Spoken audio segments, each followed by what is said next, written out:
Present teacher. Hello everyone, आज हम इस वीडियो में वर्ण के बारे में पढ़ेंगे। वर्ण किसे कहते हैं? तो चलिए आइए देखते हैं वर्ण किसे कहते हैं। तो भाषा में प्रयुक्त वह ध्वनि, भाषा में प्रयुक्त वह ध्वनि जिसके टुकड़े अथवा खंड न हो उसे वर्ण कहते हैं। देखिए दोबारा रिपीट कर देते हैं। भाषा में प्रयुक्त होने वाली वह ध्वनि जिसके टुकड़े अथवा खंड न किए जा सके उसे वर्ण कहते हैं। जैसे भी हम ले लेंगे इधर, इधर यहाँ पे हम लेते हैं एक शब्द ले लेते हैं इधर।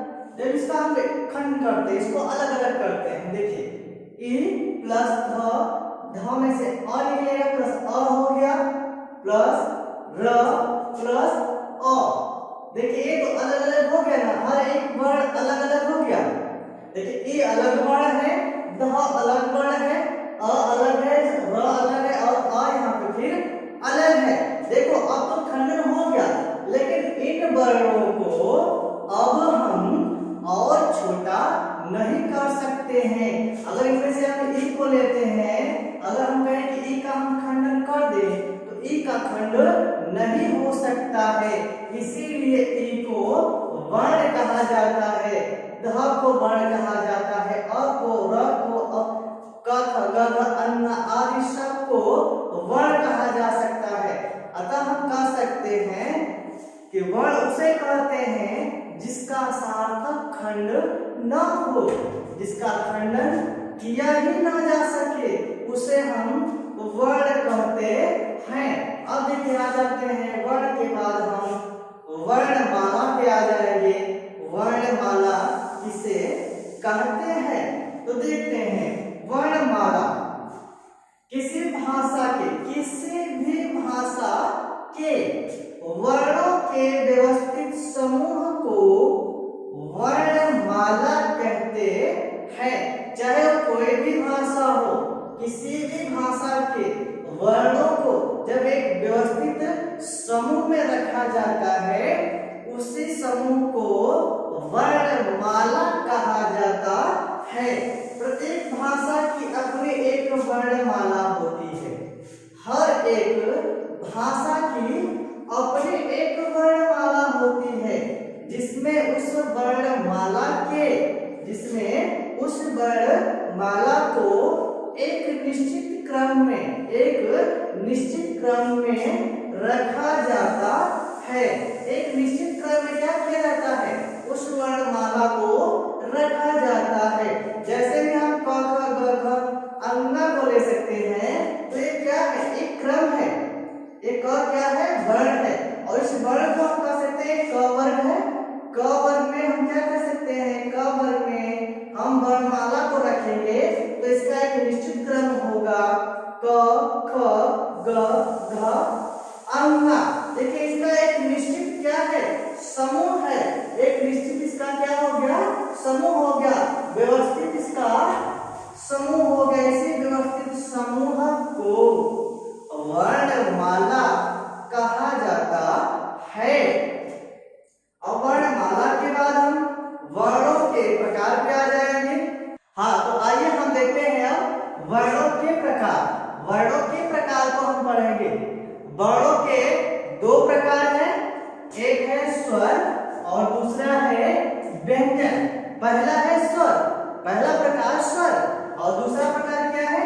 व्यंजन है। तो सबसे पहले हम पहले स्वर को पढ़ेंगे, इसके बाद हम व्यंजन को पढ़ेंगे। तो चलिए आइए देखते हैं स्वर किसे कहते हैं। तो देखिए जिन वर्णों का उच्चारण करते समय, जिन वर्णों का उच्चारण करते समय किसी अन्य वर्ण की सहायता नहीं ली जाती है उसे स्वर कहते हैं। अर्थात हम कह सकते हैं कि जिन वर्णों का उच्चारण स्वतंत्र रूप से किया जाता है, जिन वर्णों का उच्चारण स्वतंत्र रूप से किया जाता है उन्हें हम स्वर कहते हैं। या फिर इस प्रकार से भी इसको हम समझ सकते हैं, जान सकते हैं। स्वर किसे कह सकते हैं? तो जिन वर्णों का उच्चारण करते समय हमारे मुख से हवा बिना रुकावट के बाहर की तरफ निकल जाती है, ऐसे वर्णों को स्वर कहा जाता है। जैसे कि हम यहाँ पे ले सकते हैं स्वर कौन कौन से हैं, तो यहाँ पे हम लिख सकते हैं जैसे अ क्या है, तो अ स्वर है। अ कहने से हवा बिल्कुल रुकती नहीं है, स्वतंत्र रूप से बाहर की तरफ निकल जाती है। अ के बाद आ स्वर है, ई है, बड़ी ई है, छोटा ऊ, बड़ा ऊ, री, ए, ओ और अ, आ, ई। जब हम अ या फिर आ फिर ई बोलते हैं तो इनका उच्चारण बिल्कुल स्वतंत्र रूप से होता है।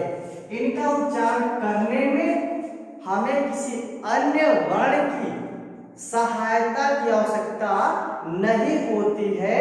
यह बिल्कुल स्वतंत्र रूप से बोला जाता है, इसका उच्चारण स्वतंत्र रूप से किया जाता है, इसीलिए इन वर्णों को स्वर कहा जाता है।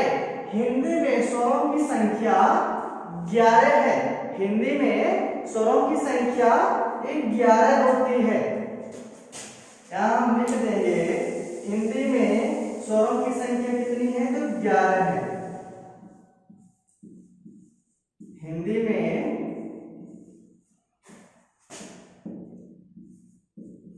स्वरों की संख्या स्वरों की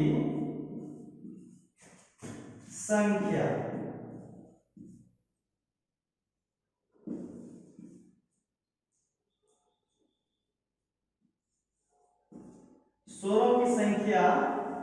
11 होती है। एक स्वर वर्ण है और स्वर वर्णों का उच्चारण हमेशा स्वतंत्र रूप से किया जाता है और इनके उच्चारण में हमें किसी अन्य वर्ण की सहायता की आवश्यकता नहीं होती है। यह स्वर वर्ण है। तो स्वर वर्ण के बाद हम स्वर पढ़ने के बाद अब हम पढ़ेंगे व्यंजन। व्यंजन को हम अगले वीडियो में पढ़ेंगे। ओके, धन्यवाद।